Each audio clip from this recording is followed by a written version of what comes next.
Hi Sagittarius, welcome to 2017, and this is your forecast with astrologykiki. We're going to start off by talking about Jupiter. Jupiter is the planet of luck and expansion, and it is going to be moving from one house to another this year, from your 11th to your 12th house in October. So it has been, and it will be for much of the year in the 11th house, which has to do with gains, organizations, networking, people around you. So you may have seen an expansion with regards to your friends, your circle of friends surrounding you. You may have gained more. You may have, if you are a salesperson or you're in business, you may have seen some financial gains as well. So whatever Jupiter is around, it sort of expands that area. And the 11th house is a great place for Jupiter to be. You'll see maybe you're surrounding yourself with more comforts around the home, and more money and more gains coming in, an increase of friends and people around you and activities and acquaintances. And in October, Jupiter will move into the 12th house. Now, the 12th house is sort of an interesting place for Jupiter to be. It takes about 12 years for Jupiter to go around the entire cycle of the 12 astrology signs and houses. And when it comes back into your first house, eventually, that's not going to happen in 2017. You will sort of see a big coming out. It's like your year to shine. And the 12th house, where it will be moving into at the end of 2017, is sort of just gearing up for that time. It's a little bit of a slow period before it's all about you. And part of that may be gearing up for that year, maybe kind of introvertedly going through what you would like to do in the future, planning on sort of recapitulating, summarizing where you've been and where you want to go. So this year will not be a big, when it moves into the 12th house, it's not a big expansion of you. In fact, you can see some increased expenditures.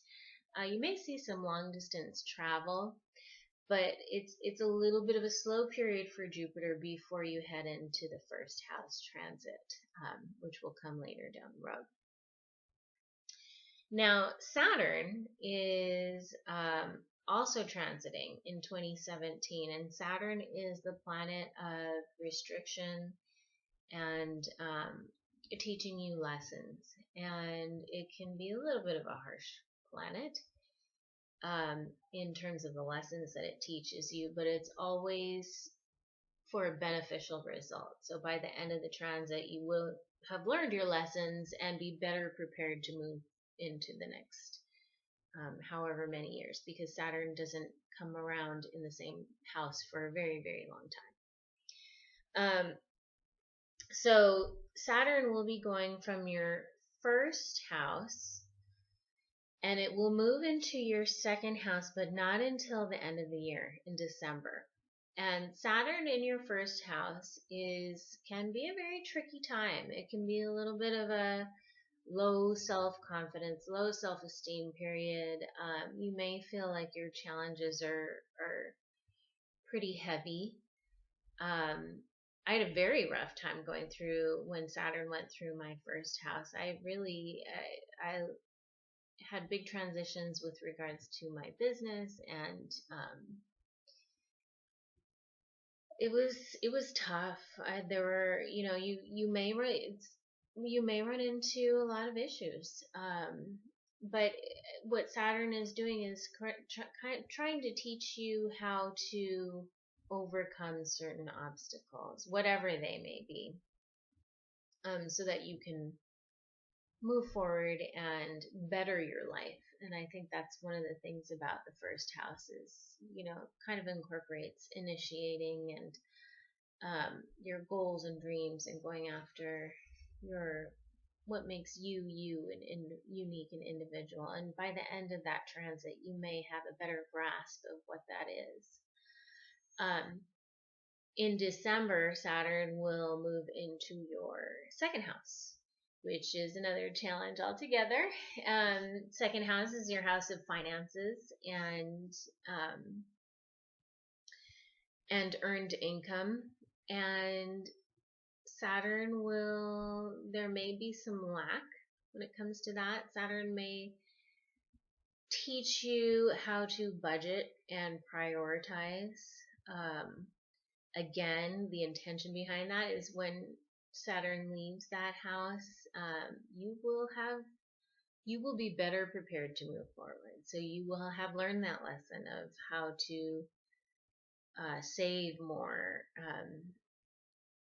budget better, prioritize where your money goes, and you will be not so lax or in that area.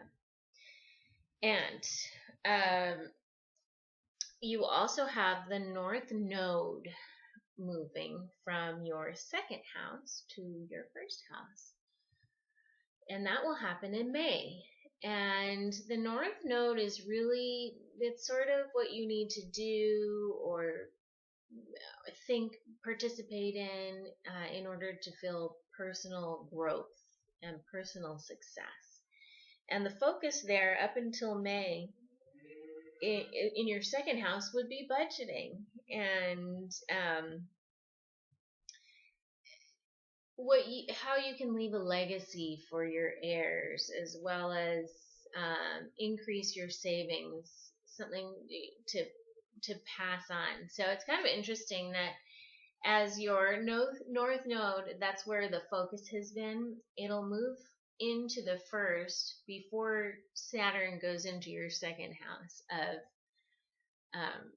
restriction in that same area. So hopefully your lessons, since you've been kind of focused on that area of doing things that are going to set yourself up financially in the future, hopefully Saturn won't have as great of an impact, because your lesson to be learned won't be as great. Now, the first house, you're going to, in order to feel personal growth, and you may need to get out there more. You may find that sort of making some self-image improvements, or just even getting out and meeting people and talking to people, that's what's going to make you feel a little bit more productive and better. Maybe it'll help you in your whatever business you have, just to present yourself. Here I am, and enjoy this. Here you go. That will make you feel better. There are some eclipses coming up, and we're running into an eclipse series that will, for you, affect your third and your ninth houses. Eclipses are when we see changes. They could impact you significantly, or they may not impact you significantly at all. It depends on the degrees in your birth chart, which you can get a better read of if you want to at askiki.com. We can send you, how these should impact you personally based on the degrees in your natal chart. But in February and August, you're going to run into a series of eclipses that affect communication, contracts, travel, court matters, siblings, transportation, kind of a broad range there, but you may see some changes with regards to your travel, distance or nearby. You may see changes with regards to your transportation, your car, maybe even your platforms, computer platforms, any kind of communication that takes place, either written or verbal, through the wires, through email, through internet, um, maybe social media, higher education. Someone could decide to go to college, get another degree, or get a degree. There could be some significant changes with that as well, and possibly even court cases, or matters with your community, neighbors, siblings. You could see some changes there as well. Now, there is an interesting trine taking place between two interesting planets, Uranus and Saturn. They're quite different, those planets. Uranus is very unstable, full of surprises, and Saturn is very stable and very conservative and cautious. And a trine is a very positive aspect. So there's a good chance that Saturn will just stabilize whatever is going on, whatever craziness is going on with Uranus.